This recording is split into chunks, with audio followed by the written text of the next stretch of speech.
So basically we have Alan from Portland and Kenzo Uji wrote in, Scott from New Cumberland, Pennsylvania, all saying, hey, talk about that Xbox Game Pass stuff. It's crazy you guys haven't covered this. So what this is Xbox has their separate subscription service where you can pay $10 a month and you can get access to some old games, right? So they have like, Halo 5 on there. They have some staples. I think I'm sure there's a couple Forza games on there, and they have the rotating old crew, kind of like EA Access.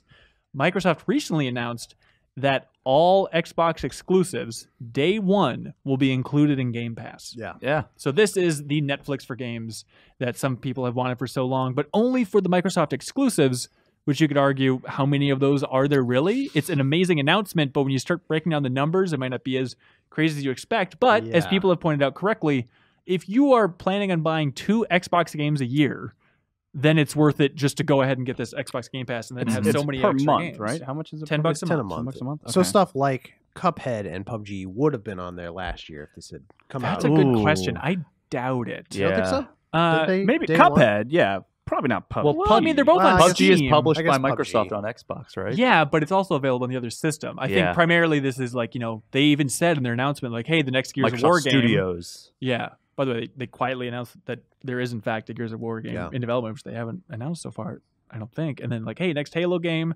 next Forza game, like those types of things are going to be on the service if you pay $10 a month, which is pretty wild. In addition to the stuff that's already on there and the other stuff that might come on, like it seems like a pretty good deal.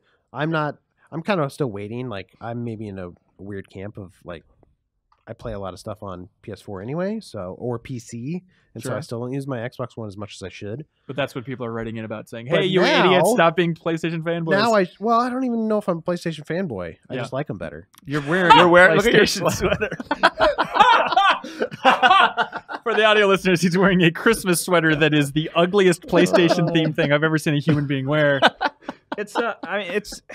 It's tough to say because it really is. It is a time will tell thing, Like, when is Gears of War coming out? When is the new Halo coming out? When is the new Forza coming out? It's like it's so far away to just start throwing $10 a month down now. Feels kind of like it's a good deal. But there's plenty of games in the back catalog. Yeah, that's true for sure. I think I looked. Didn't they have like BioShock Infinite? They had some like good games on there, didn't they? Last time I was digging through it was a while ago. They just put all their garbage. I think Sunset Overdrive, right?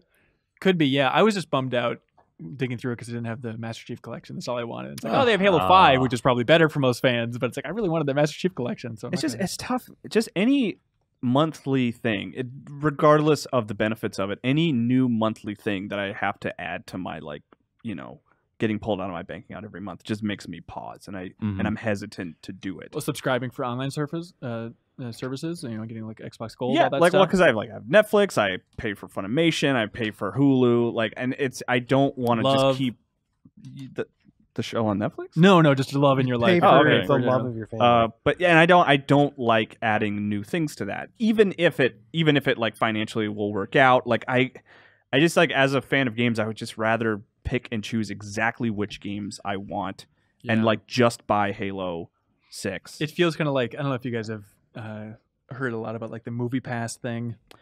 Like that subscription, it's like, that probably makes sense. I go to so many movies, but I just like picking and choosing. I know financially probably isn't going to work out mathematically in my favor, but I like not being chained down to subscription. Even I did the math on that. And if I did 3, if I bought one for every member of my family, I would still be saving money by going to the movies. But like, because I go a lot, but I don't want to keep adding things that I will forget about that are getting pulled out of my bank account. That's on us. But what do you think about the larger just industry concept of Microsoft saying, hey, all exclusives moving forward? Polygon wrote a piece recently about like, hey, Microsoft is desperate to buy some more exclusives and get some more studios under its belt because it is tough to sustain a lineup. It is.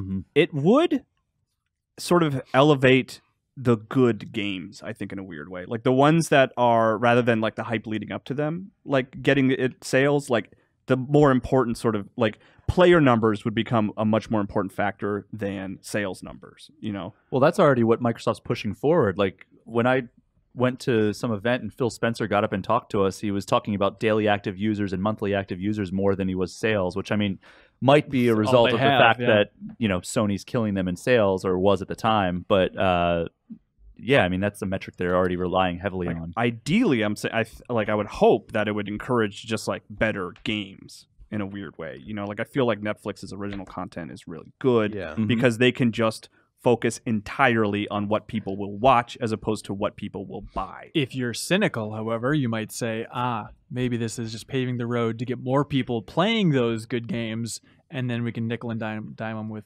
microtransactions along the which way. is scary. I definitely don't want that for Right. sure. But if you look at the track record, the leaning that Microsoft has had over the years with the Halo series, with Forza, everything, it's definitely leaning in that way. And maybe everybody's just remounted in a big way after Battlefront 2, and maybe they'll course correct. You never know. Or if you want to look at it optimistically, maybe this is another way to try to find that sustainable way to like sell games, because they're like, oh well, $60 isn't enough, so let's just like see if we can get it by having this subscription service. I wonder if they would convert into that subscription service model rather than like putting things out a la carte. They're just like they are on Netflix, where it's like, here you can access all of our content that we put out, and you want to like give us money because we're putting out good content.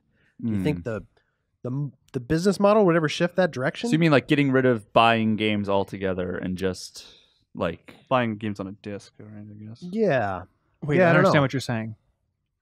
That they would. Do you think that would ever happen, where they would shift to like if this kind of thing The took only off? way to play Halo 7 is if you're a subscriber. As things, I mean, because that's really the way you watch The Crown, right? But Is you have can- to subscribe to Netflix. But you right? can buy Netflix shows on DVD. Not like, all of them, though. Some of them. Yeah, but some of them you can. So maybe Oh, really? the bigger all the hits Marvel that ones come you out, can. you could probably buy separately. But that model of like we're just going to put out a ton of content and it's all good, and you want to give us money. It's an interesting idea. I don't know. And maybe as things become more and more digital, that might make a little bit more sense. Yeah, everybody that wrote in is totally right. It is a bigger deal. And it's also just crazy to think of Microsoft committing to this. Like, they can't come back from it, can they? Like, they can't come back. there's no going back. That's a one-way door of saying, this is what we're doing. Well, honestly, if they're only putting out like 2 games that are worth buying every year, like it's a wash for them.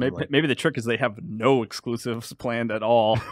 And so, like, you sign up for this, like, oh, I can't wait for all the Microsoft exclusives. And they don't exist. And then they laugh, lightning crack. But yeah, wait and see. I think sound effects E3. master, I gotta say. Thank you. E3 should be interesting. I'm curious to see how much they address it in their presentation. I think they'll say a lot. Yeah. Thank you so much for watching this excerpt from the Game Informer Show podcast. You can subscribe to the audio version and listen to new episodes airing every Thursday. We cover big games on the horizon, games that we've just reviewed. We have long-form developer interviews, a lot of fun stuff. So check it out every Thursday.